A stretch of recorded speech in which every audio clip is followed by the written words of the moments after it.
We've talked about how I like to use a tablet to help plan. And this is the layout of our property here. And I think we've discussed already that this is gone.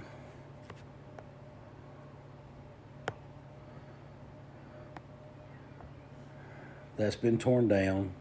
And right there's where I put the pergola, which has the grapevines.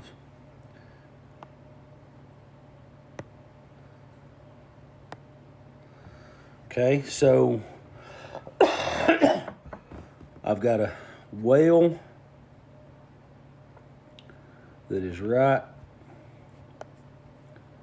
here that I've got to redo. It's just an open well right now. It's got water in it. Water starts at 33 feet and goes down to about 88 feet. So it's got a good bit of water. I've got grapevines here. Right now, I had originally planned on putting my orchard this way. And I still may, but as I was going through the property, I found out that we have a power line that goes this way. So I'll have to make sure that whatever I plant will not get in that power line.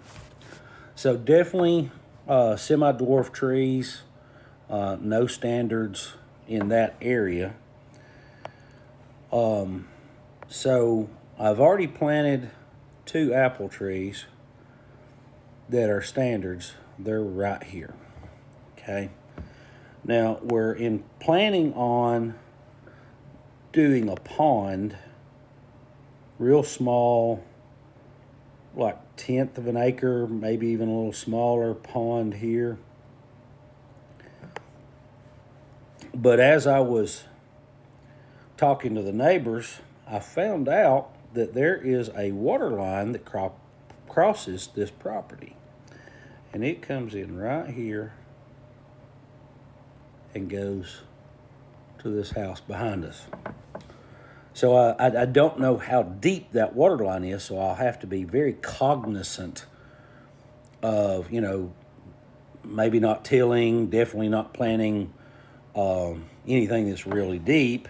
And then we also found out that there is a sewer line that comes from this house over here and then comes in and apparently comes in just right beside where that water line is. I've got a call into to 811 to ensure where that sewer line is.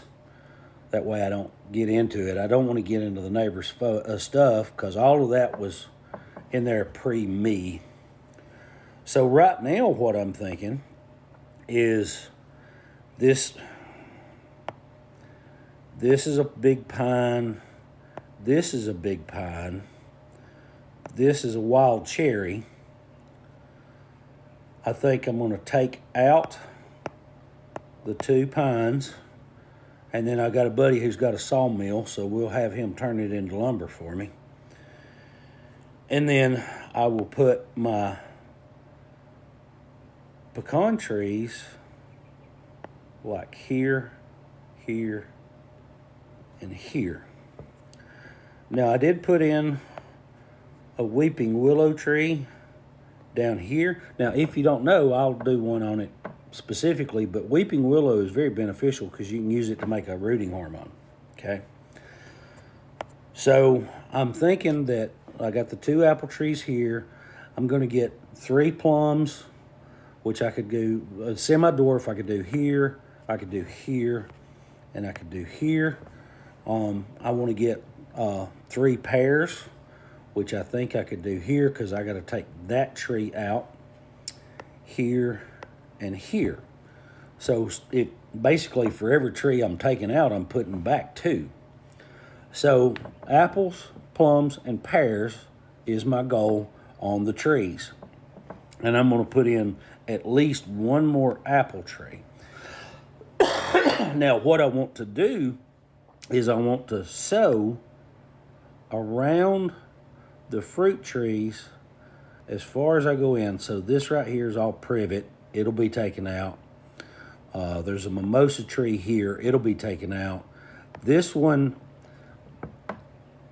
I need to wait till it has leaves to figure out what variety it is, because it may wind up staying and that may change everything. But I want to sow all of this in wildflowers. And then I want to put beehives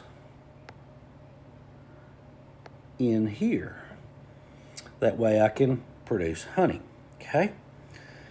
Now, from there, not you. From there, so this is all going to be garden this year. This is all going to be garden this year.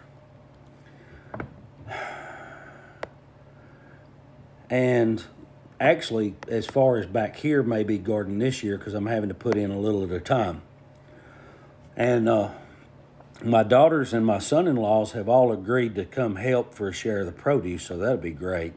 So I got to be really careful about tilling over that water line. Now, if they followed the standard procedure, it's going to be at least 18 inches deep. So if it is, then I could till it shallow, and that could actually be my onions and my garlic. Anything that has a shallow root, okay? It could be potatoes even, because you mound it up. But that's kind of the plan right now. Like I said, when I get chickens, wherever the garden isn't, and I'm going to try to get a chicken tractor because that's really the only way I can accomplish what I want. I want a 25-foot tractor. I got to figure out weights and all that, and I want to put like a little roosting, nesting box area here. And if I put it on wheels and rails, or rails and wheels, or just rails, or whatever, then I can move it about once a week. And this is not to scale. I need to get down there and wheel it off and see what the scale is. But I think I should actually be able to move that chicken tractor even on the short end 3 or 4 times.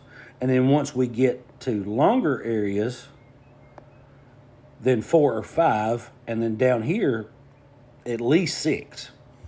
And if I do it once a week, that'll help them clear out the grass and all of that stuff, and then the garden can go right in behind it. Now, I've talked about the possibility of raising pigs. I don't know if that's going to happen. It's a couple of years down the road, if I can. But there are folks who raise pigs locally for slaughter that we can just buy when it's ready, just like we will the cow. And I'm started looking for somebody who can provide us with some raw milk. So that's kind of the plan and the layout, which we got, like I said, we got grapes here. I'm going to put some more blueberries in here. We're actually going to expand this, and we're going to have a lean-to here. That way I can put my forge and wood lathe in that lean-to. Now this way is west, which is where most of our weather comes from. So by making this wall solid, it'll protect anything that's in there from the weather. Okay? So that's my plan. That's how I use a tablet to help me plan.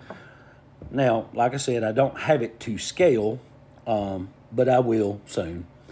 I hope this helps you. I hope maybe you can take this idea and use it for your homestead. Thanks. Bye.